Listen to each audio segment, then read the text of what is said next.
అండి నేను మీ శ్రీలత. ఓకే, ఇవాళ మ్యాథ్స్ మల్టిప్లికేషన్ డెసిమల్ ప్రాబ్లమ్స్ గురించి నేర్చుకుందాం.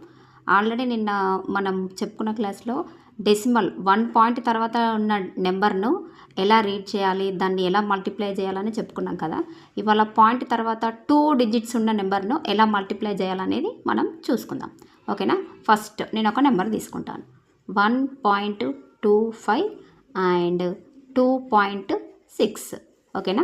1.25 అండ్ 2.6.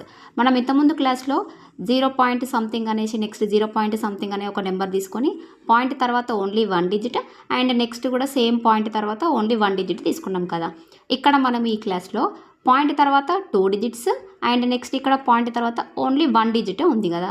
సో ఇప్పుడు దీన్ని ఎలా మల్టిప్లై చేయాలి, ఎలా రీడ్ చేయాలి అనేది ఇప్పుడు మనం తెలుసుకుందాం. ఓకేనా.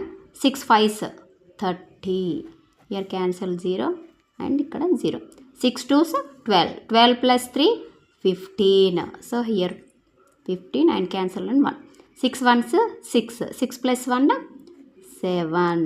Okay, this is cancelled. Next 2 5s 10, 2 5s 10, 2 2s 4, 4 plus 1 5. Here this is cancelled. Next 2 1s 2. Okay, completed. Here 0, 5 plus 0 5 and 7 plus 5 is 12. 2 plus 1 is 3. Here 3 2 5 0. Where keeping in point after 2 digits. Here point after only 1 digit. మరి ఇక్కడ point తర్వాత 2 digits ఉన్నాయి, మరి ఇక్కడ point తర్వాత 1 digit ఉంది కదా. మరి ఎక్కడ పాయింట్ పెట్టాలి మనము? నిన్న ఏం చేసినాం, పాయింట్ తర్వాత ఓన్లీ 1 డిజిట్ ఉంది, నెక్స్ట్ పాయింట్ తర్వాత ఓన్లీ నెక్స్ట్ 1 డిజిట్ ఉంది కాబట్టి 2 2s ఉన్నాయి కాబట్టి 1 పాయింట్ తర్వాత 0s పెట్టుకున్నాం. మరి ఇక్కడ ఏం చేయాలి, పాయింట్ తర్వాత 2 డిజిట్స్.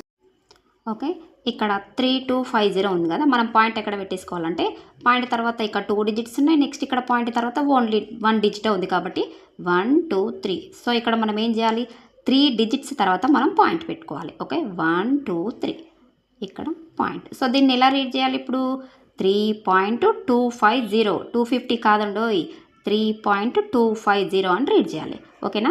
నా వీడియో మీకు నచ్చినట్టయితే లైక్ చేయండి, షేర్ చేయండి, సబ్స్క్రైబ్ చేయండి. Thank you.